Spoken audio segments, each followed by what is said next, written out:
Nggak ada hubungan sih, sebetulnya orang bebas melakukan aktivitas apa saja selama aktivitas itu memang sehat dan mempengaruhi kebiasaan. Jadi kalau memang sebelumnya tidak pernah olahraga berat, tentu harus perlu latihan dulu supaya olahraga itu akan menyesuaikan dan beradaptasi dengan kemampuan masing-masing. Jadi pada prinsipnya larangan yang dilarang itu adalah larangan yang sifatnya akan menghambat proses kehamilan itu sendiri. Tapi kalau dari Saskia sendiri mungkin apakah kan ada beberapa juga yang kayak apa menyimpan embryo kalau dari Saskia apakah mungkin juga seperti itu? Iya, kita memang perlu melakukan embrio dulu ya. Jadi kayak kemarin kita mencoba mengumpulkan embrio dulu sebelum mentransfer ke dalam rahim. Kalau dari kondisi fisik sendiri mungkin dari Rasha mungkin seperti apa?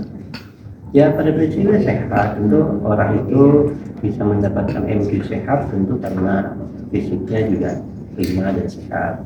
Karena di dalam fisik yang sehat tentu akan memproduksi atau menghasilkan sel sperma dan sel telur yang relatif juga akan sehat. Karena itu di dalam program hamil nggak heran seorang dokter itu selalu menyarankan pola hidup sehat, misalnya olahraga, tidur yang teratur, makan yang sehat. Kemudian kalau yang berat badannya berlebih menyarankan untuk menurunkan berat badan, yang berat badannya kurang untuk menambah porsi makan supaya mencapai berat badan yang ideal secara metabolisme. Berarti nggak hanya inspirasi suami juga itu? Iya pasti dong, pasti. Karena hamil itu prinsipnya tidak bisa dibuat, tapi kita bantu. Karena kita tidak bisa membuat sperma dan tidak bisa membuat sel telur. Untuk Irwansyah dan Saskia sendiri ada berapa sel telur dan sperma yang disimpan di sini? Ya ada beberapa, saya lupa persisnya. Tapi ya memang pada prinsipnya kita harus mendapatkan embrio yang baik dan sehat dulu, baru seorang itu kita nyatakan bisa hamil.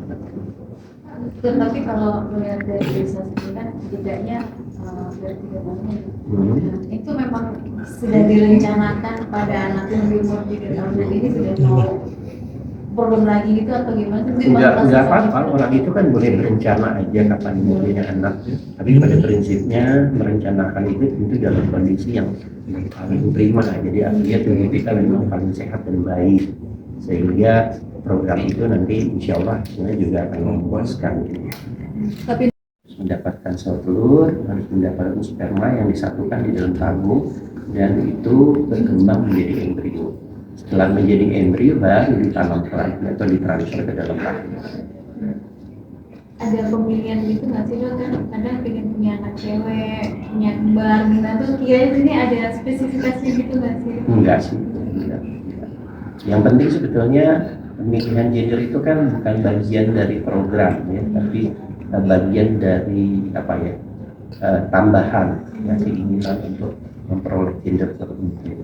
Tapi prinsipnya adalah orang kenapa bisa hamil ya punya embrio yang berkualitas, yang sehat, yang baik.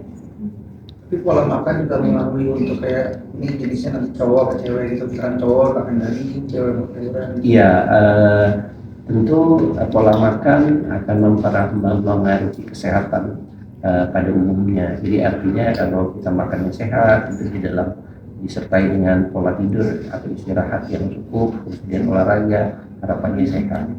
Kalau pemilihan jenis kelamin secara pola makanan sebetulnya mulai kita tinggalkan karena mengatur pola makanan tertentu berarti akan merubah kondisi tubuh dan itu membutuhkan waktu yang lama. Jadi salah satu pemilihan jenis kelamin itu bisa dilakukan misalnya dengan melalui program CPS. Oh, tapi kalau sejauh ini dari Zaskianya nggak bilang ke dokter jadi apa aja ya dok ya? Ya yang penting sehat. Dokter, tapi kan dokter mengganti ya dari awal ya, dan sekarang mungkin seperti apa sih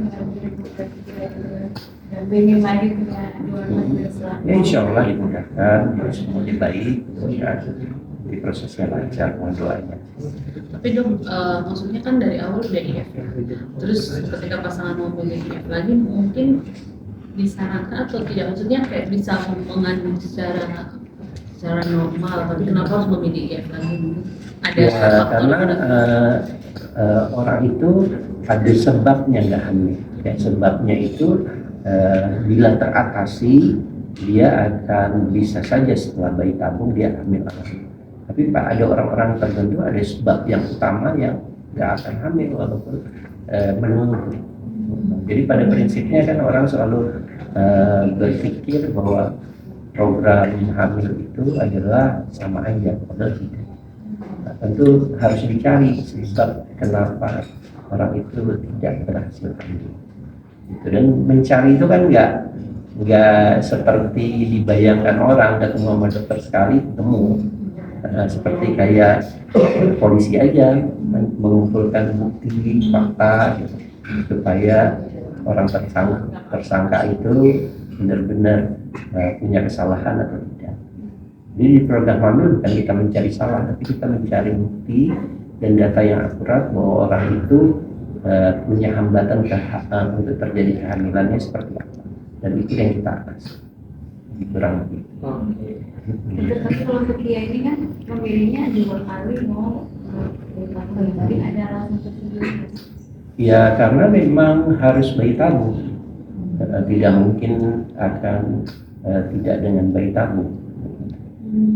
Berarti Ya. Alami udah sulit, udah memungkinkan kembali. Kalau faktor umur sendiri dari Saskia itu dan jarak anak dari pertama sampai terakhir kemungkinan besar berhasil atau tidak? Prinsip keberhasilan kita nggak pernah tahu. Jadi seorang dokter itu hanya mengupayakan bahwa selama kita punya embrio yang baik dan prosesnya baik, insya Allah. Cuma seperti yang kita ketahui ya, umur manusia nggak ada yang tahu sampai kapan. Walaupun kita seorang dokter menyatakan sehat. Jadi artinya umur embrio pun kita nggak pernah tahu. Tapi kita bisa tahu dia sehat kondisi embrio. Nah, jadi kalau umurnya panjang itu dia akan jadi baby, kemudian jadi anak, kemudian jadi remaja, dewasa dan seterusnya. Makanya kehamilan itu nggak bisa dijawab secara pasti, tapi kita bisa menjawab bahwa ini akan hamil karena syarat dan kondisinya terpenuhi, prosesnya baik, dan akhirnya akan hamil. Jadi kurang lebih. Berarti tergantung masing-masing orangnya ya, Dok? Ya pasti, karena masalah yang dihadapi tiap orang kan juga berbeda-beda. Jadi sebabnya itu harus dicari dulu. Sebabnya dicari untuk diatasi. Ya kayak kita punya permasalahan masing-masing, tentu ya di kantor atau di rumah sakit atau di rumah, tentu ya masalahnya apa sih? Nah itu coba diselesaikan.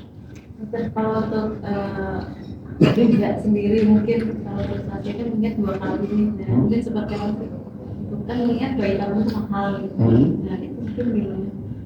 Ya bayi tabung memang secara nilai saya nggak berani komen mahal atau enggaknya karena itu sifatnya individual, tapi memang secara nilai memang membutuhkan biaya yang tidak sedikit sendiri pada prinsipnya, dan sayangnya di Indonesia belum bisa di-cover sama BPJS dan asuransi, jadi belum ada asuransi yang meng-cover keinginan untuk punya anak yang setahu saya, tapi nggak tahu kenapa.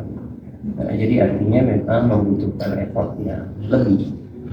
Hanya ya selama orang itu paham sebabnya kenapa nggak hamil, kemudian mau melakukannya, akhirnya bisa. Itu secara prinsip.